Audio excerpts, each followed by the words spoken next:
ठंड बढ़ने के कारण जंगल में ओले की वर्षा होने लगी थी, जिससे सभी पशु पक्षी अपने घर के बाहर नहीं निकल पा रहे थे और जंगल में भोजन की भी कमी हो गई थी। चिड़िया का बच्चा गोलू और कालू कौवे का बेटा मैंडी भूखे थे। वो भोजन की तलाश में इधर उधर उड़ते फिर रहे थे। गोलू, चलो थोड़ा और आगे चलते हैं। थोड़ी दूर पर किसान का खेत है।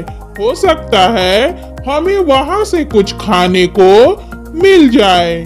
ऐसे वो दोनों दोस्त थोड़ा और आगे जाते हैं। सामने एक संतरे का पेड़ था, जिस पर पके हुए संतरे लगे हुए थे। वे दोनों वहां जाते हैं। मिल गया, हमें भोजन मिल गया। वो दोनों एक एक संतरा वहां बैठकर खा लेते हैं। एक संतरा मैं अपने मम्मा के लिए लेकर जाऊंगा। हाँ मैंडी, मैं भी ये वाला संतरा अपने मम्मा के लिए ले जाऊंगा। फिर वो दोनों पेट भरने के बाद एक एक संतरा लेके वहां से चले जाते हैं। थोड़ी देर बाद किसान भी वहां आ जाता है। कोई चोर मेरे 4 संतरे ले गए। कल इस पेड़ पर 6 संतरे थे और आज 2 ही बचे हैं। मैं ये 2 संतरे तोड़ लेता हूँ। ऐसा ना हो ये चोर ये 2 संतरे भी चुरा कर ले जाए। ऐसे सोचते हुए किसान वे 2 संतरे तोड़ कर ले जाता है। मम्मा, ये देखो, मैं आपके लिए मीठा और पका हुआ संतरा लेकर आया हूँ। गोलू बेटा, क्या आपने ये संतरा चोरी तो नहीं किया? ये सुनकर गोलू चुप रहता है। बोलो गोलू बेटा, मैंने आपको हमेशा चोरी करने और झूठ बोलने से मना किया है। मम्मा, मैं और मैंडी किसान के खेत में गए थे। वहाँ से लाए हैं हम ये संतरे। मैं नहीं खाऊंगी। ये संतरा भी आप ही खा लो। ऐसा चोरी का फल खाने से तो अच्छा है मैं भूखी ही रह लूं। मगर मम्मा, वहाँ तो कोई भी नहीं था। हम किससे पूछते? ये सब चोरी करने के बहाने होते हैं। तभी तोता वहाँ आ जाता है। चिड़िया चिड़िया, मैं कल से भूखा हूँ। प्लीज मुझे कुछ खाने को दे दो। मिट्ठू अंकल, मैं ये फल लाया था। मम्मा तो खा नहीं रही, ये आप ले जाएं। मिट्ठू तोता वो फल लेकर वहाँ से चला जाता है। मम्मा, अब तो मैंने चोरी की फल से किसी की मदद की है, तो अब आप मुझसे नाराज ना हो।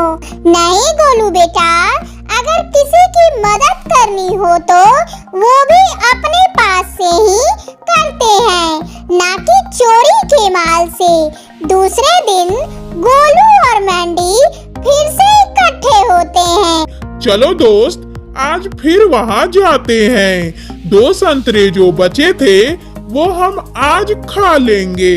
नहीं मैंडी, नहीं मेरे यार, मेरी मम्मा मुझे चोरी करने से बहुत डांटती है और मम्मा ने वो संतरा भी नहीं खाया था जो मैं मम्मा के लिए लेकर गया था।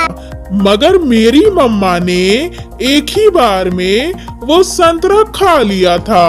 मम्मा ने कहा कि मैं आज फिर मम्मा के लिए संतरा लेकर आऊं। मगर मैं नहीं जाऊंगा। हो सकता है हमें वहाँ कोई दाना मिल जाए। एक बार जाकर तो देखते हैं। मैंडी की बात सुनकर वे दोनों फिर से किसान की खेत की तरफ जाते हैं। किसान और उसकी पत्नी खेत में काम कर रहे थे।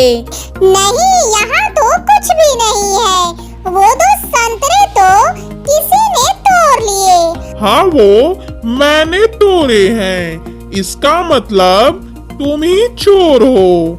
क्या कल मेरे पेट से तुमने ही संतरे तोड़े थे? नहीं नहीं किसान अंकल, हम तो यहाँ पहली बार आए हैं। रुको दोस्त, एक गलती बुरा काम हम कल चोरी करके किए और दूसरा आज झूठ बोलकर। मैं झूठ नहीं बोलूंगा। तो फिर तुम ही सच बोलकर किसान से मार खाओ। मैंडी वहाँ से उड़ जाता है। किसान अंकल, मुझे माफ कर दे, हम कल भूखे थे। मैंने 2 संतरे आपके पेट से तोड़े थे। मम्मा ने मुझे बहुत डांटा। मैं फिर कभी चोरी नहीं करूँगा। किसान की पत्नी बोलती है, छोटी पक्षी, तुम बहुत अच्छे हो। जिसे गलती के बाद अपनी गलती का एहसास हो जाए, वो अच्छे पक्षी होते हैं। किसान और उसकी पत्नी गोलू से बहुत खुश हो जाते हैं। गलती हम इंसानों की है। हम इंसान भी तो पक्षियों को कुछ खाने को नहीं देते। ये लो छोटे पक्षी, ये 2 संतरे आप ले जाओ। और ये भोजन की थैली भी, ये आपको सच बोलने का इनाम मिला है। गोलू बहुत खुश हो जाता है। वह भागा भागा घर जाता है। मम्मा मम्मा, देखो आज मैंने आपके लिए क्या लाया हूँ। आज फिर तुम मेरे लिए संतरे लाए हो।